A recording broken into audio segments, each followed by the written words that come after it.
Oh hey, didn't see you there. Hey guys, welcome back to my kitchen. We're gonna be testing out some very interesting kitchen utensil / contraptions that I found on TikTok, and I decided, you know what? We need to know more. We deserve to know if these work or not. And so, being that it's dinner time, we are also going to be making dinner. It's quarantine dinner. Eggs and toast. It's universal all day. Well, I mean, like, that's what everyone else is gonna be eating. I'm eating Oreos. Exquisite. TikTok thus far, out of all the different social media platforms, has really come through with some very good recipes, with some good hacks. This is the best mug cake I've ever had. That is absolutely true. It is reminiscent of a Sour Patch Kid. That's crazy. Would I make this again? Absolutely. And so I feel good about this. Going into this, like, we're gonna start off on a good note, a good foot. We are feeling positive about today. So since we're gonna be starting out with eggs and toast for dinner, we're gonna need a product to cook eggs. Now technically, we could do this on the stove, in a pan, or in a pot if you're hard boiling. But no, that's not good enough. Not good enough for TikTok. They want a separate apparatus, and it is the Dash egg cooker. There's like hard boiled, soft boiled, poached, omelet. I feel like I'm a really bad host in an infomercial. We're gonna do one of the poached, hard-boiled, and soft-boiled eggs and just see how close they come to what I deem to be hard-boiled and soft-boiled, see what they taste like, look like, how easy they are to prepare, and how easy this thing is to clean as well, because that is a huge part of whether or not I use something. I'm gonna eat the rest of my Oreo. She's just been sitting here taunting me. Okay. Got my Eggos. So we'll start with the hard-boiled egg. I'm going to fill up the water and put it into this warming tray at the bottom. So hard-boiled is up here. So that is what I'm going to fill. All right. Bleh. Then we have the boiling tray. And then I'm going to take one of the eggs, and then it has this little piercing contraption. And you are supposed to pierce the bottom of the egg. And then it's going to sit bottoms up into the tray. And it would absolutely be something that I would do to entirely break this egg. Yes. And according to the instructions here, it is going to cook 1 to 3 eggs for 12 minutes. So I'm going to actually set a timer on my phone and see how close that is to accurate. And we wait. We're not actually gonna wait. We're gonna try some other stuff while we wait. Okay, off you go, little egg. Do something nice. Be good. I guess technically, now that I'm sitting here thinking this through, I could have just put another egg in there and taken it out after, 7 minutes? But I want to test them out individually on their different settings. But technically, you could probably do that. So, on to the next element. I need to pull out some stuff. Give me a second. What I'm doing right now is I'm putting together some things for a salad. And you might be asking, why, Rachel? Why a salad? First, starters, the salad that I make is delicious. Normally I would say that you don't make friends with salad, but this salad is phenomenal. But I do have a contraption that is supposed to help make the making of a salad a little bit easier, and I'm already getting nervous because it reminds me of another thing that I tried and it didn't go so well for me. So I'm gonna be trying these terrifying things. This is the Trudeau stainless steel choppy scissor thing. They have a dual-ended, micro-serrated stainless steel blade, so you can chop up tomato really easily, veggies, you can do salad, all sorts of stuff. So I saw these and I was like, yeah, no, I'm into it. We'll just entirely forget the whole like banana cutting thing, that whole incident, like just, it's gone. And I use scissors all the time for cutting up my kids' food.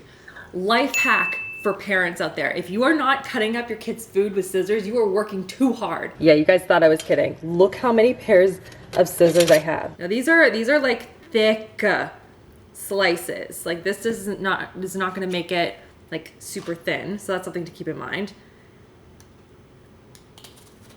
You can see that's as thick as it's going to cut in terms of a slice.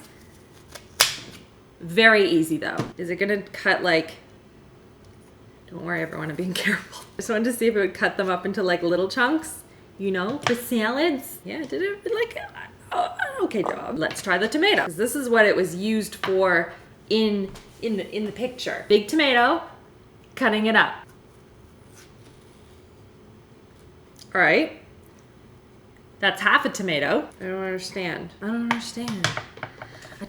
don't understand. Am I doing this right? Because this doesn't feel right. Okay, it seems based off of the instructions here that they recommend basically putting a bunch of things in a bowl and then going like this to it. The tomato I'm not understanding because they have it in their little picture. They have it cutting through the tomato halfway and then all of the tomato is cut. I don't know what magic that is. Okay, what if I just put, hold on. I'm gonna put chunks of tomato into the bowl and then try and chop. I mean, this is the prettiest.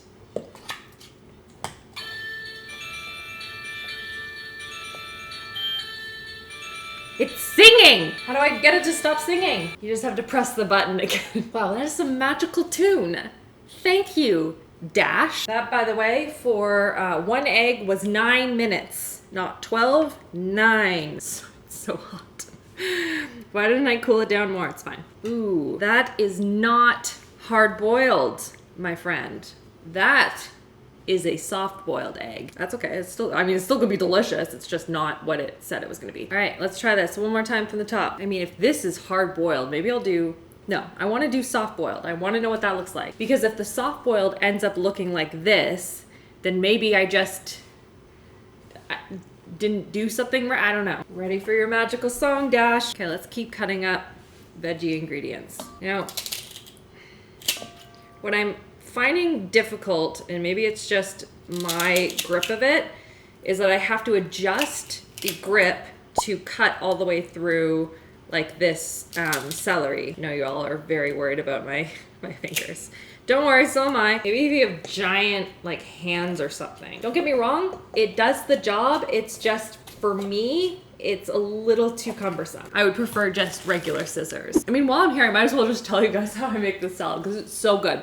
If you haven't tried it yet, you need. Now, normally I would just put the salad dressing in the bottom of the bowl, but I forgot. And I don't have exact measurements for this, but I'm gonna do my best to try and explain. So you take a good aged balsamic vinegar. It makes a huge difference in the overall taste of the salad dressing. So we're gonna put in, I don't know, what's that? Like half of a tablespoon, excuse me. Stick her right here to chill. Then we are going to add in some olive oil, and you basically want 2 parts olive oil to 1 part balsamic, but you can always adjust it later. It's quite flexible. Now we need a little Dijon mustard, and this we only need like a little drizzle. Again, I'm just gonna show you guys. I like mine more mustardy, but like that, you know, I'll show you guys. Now here's the secret that no one talks about for salad dressing. Heavy pinch of good classic sea salt, or really like kosher salt or any salt you have at hand. Add in some pepper. Okay, here's my salad dressing, because I know it's easier sometimes when you see it up close and you can kind of see the mix. And again, I'm going to mix this together and I'm going to taste test, and I may add more olive oil or more balsamic or whatever I feel like until it tastes like something I am excited to eat. If you do make this, let me know. Hit me up on Instagram. Send me pictures of your salad. Oh, right, egg. Woo, she hot. I am a wee bit nervous at what this is gonna look like. Guys, she's not cooked. You can see very runny in the middle there. We're gonna try the poach now, because poaching, for me at least, is really tricky to get it right and make it look nice and not all like webby and gross looking. So this is for the poached eggs. So all you need to do is spray a little bit of cooking spray on here so that they don't stick. And then we're gonna cook it until it plays its nice little tune again. What have I been doing? Can everyone see what kind of like psychopathic behavior? Like why did I leave that 1 egg there? What was my thought process here? Why are there 3 gone on the other side?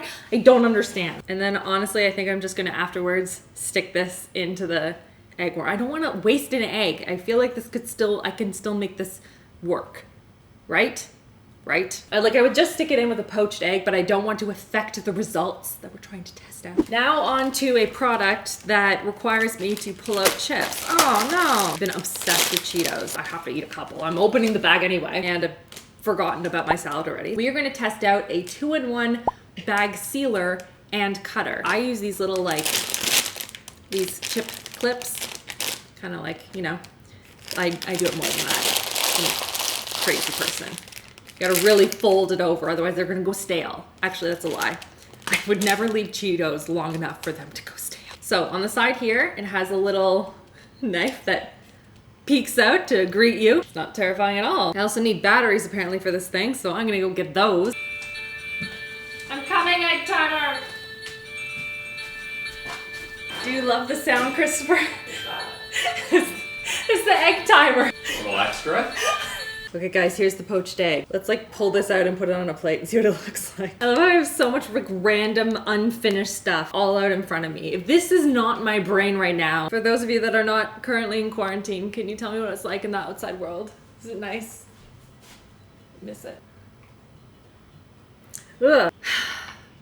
Nope. You can see here, still lots of rubbery, gross egg on the bottom there. My theory is that you need to add more water to this than it states on here, because this timer goes off when the water evaporates. Probably need to add at least another quarter on top of whatever was originally indicated, and that will make it more perfectly cooked, but that's kind of annoying and kind of a flaw. All right, now what was I? Oh, right, bag sealer. Wow, this is a chaotic video, I'm sorry. Now I have batteries in here. It is going to heat seal your bags. So we have here Miss Vicky's Honey Dijon. Press and then slide. Oh my gosh, she's steaming. She's steaming. Yeah, actually, oh my gosh, it's sealed. Ooh, it smells a little burny though. Let's try it again on my Cheetos. Yeah, no, that is sealed. I'm impressed. I'm impressed. And then we can just use, I mean, this is just basically an X-Acto knife to chop through it again. I don't like this one as much. This is like a weird angle. Ooh, it's very sharp. Okay, I'm gonna put that away. Look at that. I like touched the bag and it like sliced through. And now we're gonna jump ahead to a couple of days later, hoping, fingers crossed, because I'm waiting on a product for coffee. I have half of it, or really 2/3 of it. So anyway, hey guys, we're here on another day. It's been like a week. I don't remember at all what I filmed. But today we are going to be testing out a coffee related product, which is among my favorite ones to test. And this is a product that is supposed to mimic a similar effect to doing a pour over coffee, which can take a lot of time. It can be quite expensive, especially if you're using like the gold standard, which is using a Chemex. And this is the OXO pour over coffee maker. It is much cheaper. It is supposed to be much faster. And I'm curious if the coffee that it's going to make is going to be similar to that of like the Chemex pour over. So we're gonna put that to the test and have more coffee. I haven't had enough today. So I figured I would do this one and then Chris would do the Chemex one, and we'd compare it side by side and see if you can actually taste a difference in how well the coffee is made. We are currently grinding the coffee and going to measure it, because OXO comes with this like little card that indicates how much coffee you want in ratio to water. 4, 6, 8, wow, 9. Ooh, so more. close. I got more. Just a 10.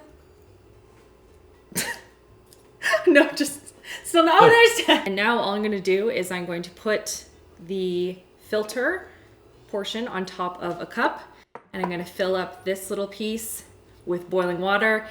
This, by the way, is plastic. It's BPA free. I kind of wanted it to be glass. I don't like pouring boiling water into plastic. So we are going to fill it up to the 6 ounce mark. I'm gonna put the lid on.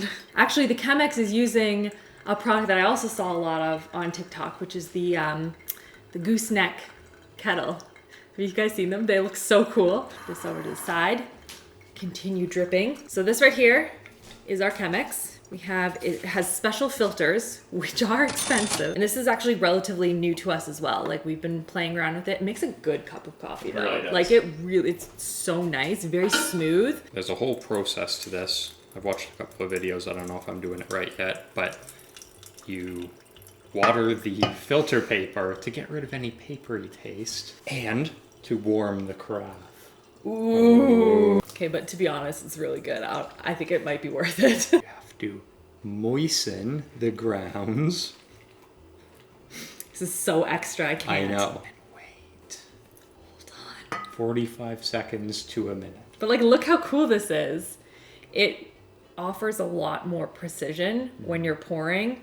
I mean, technically, I guess you could just use this. I've tried this, like it works. It's just you're supposed to be making concentric circles as you pour, which with the big kettle you can't really do. You were saying though that there's something very calming about doing this. It's like, yeah, look at the routine of it. I don't like using the word ritual, but do you think this will be better than this? I would hope so. I would hope so, based on the cost, but I don't know. How refined is your coffee palate? Well, Mine's I mean, not. is this one done? I guess Should we so. taste test it? Yeah. I want to taste test it first without anything in it, which is not normally how I take my coffee, but I mean, it looks good. Not like smelling a ton of coffee-y-ness. I don't know. Oh my goodness. Oh yeah, you can't smell anything. Okay, let's see. Okay, tastes like black coffee. It's got a little bit of that bitterness to it, but not crazy. Yeah, it is a little bit more harsh than I think that one comes out, but we'll see. It's good. Like it doesn't have this like harsh taste to it. No, not like bad coffee does. This is not bad coffee. No, it's tastes decent. I wouldn't notice when I put all my milk and creamer in it. But let's compare it to this one. This does look pretty. I'll Yeah. give them that. It does. I feel like a chemist. Yeah. Coffee. Okay, does this one smell any different? Like, I think you might even be able to smell that. Yes, I think I smell more. That's a stronger. Yes. Yeah, it's so much smoother. Yeah, actually, it really is. It's so much smoother, right? Like, I don't drink black coffee, but I would if it was from that. If you're drinking black coffee, if you can taste the difference in those minutia, I feel like the Chemex is so worth it. This, once I put in milk, once I put in sugar or whatever you're putting in, I don't think there would be a significant enough difference. Well, let's try that. Okay. Keep drinking this. I never have black coffee. No. Ever. Is it the same? Yeah, it's the same amount of coffee, so same amount in each. Now let's try. Cheers. Cheers. Oh, it's so good. But you know what? This is a very nice cup. Yeah? And like, it did not take you long to make that. No. That was like a pretty easy cup of coffee to make compared to this. That is still a superior cup. And I feel like with that one, like I don't have the refined palate, but I feel like someone who does could pick out, oh, there are notes of cranberry and barn floor. Don't say barn floor. Subtleties, right? Like there's depth to that. Now, for the price difference between Chemex plus filters, etc., and time that goes into it, how do you compare the two? To me, it's who are you making coffee for? One person, 3 people, you know, That's whatever. true, yeah. And how often are you making it? And how much time do you have when you're making it? I haven't found too many OXO products that don't work really well. And that works very well for what it does. The real question is it too late in the day to have like a full cup of coffee? Because I would like one. It never is. But yeah, let me know what you guys thought of the products that we tested out in this video. Leave me a comment down below if you've tried any of them before, like the egg thing. That's just like the most popular one that I saw, other than the gooseneck. This one's just real pretty. I just want to put this in like the background of all my videos. Just like right here in the back. Makes me feel very like... Oh, it has a hat. Oh, yes! I never used the hat. Why? I don't know. I don't need it. It's not like the water drips out without it. Look how nice that looks. But yeah, thank you so much for watching, guys. I hope you're all having a great weekend, and I'll see you all in the next video. Love you all. Mwah!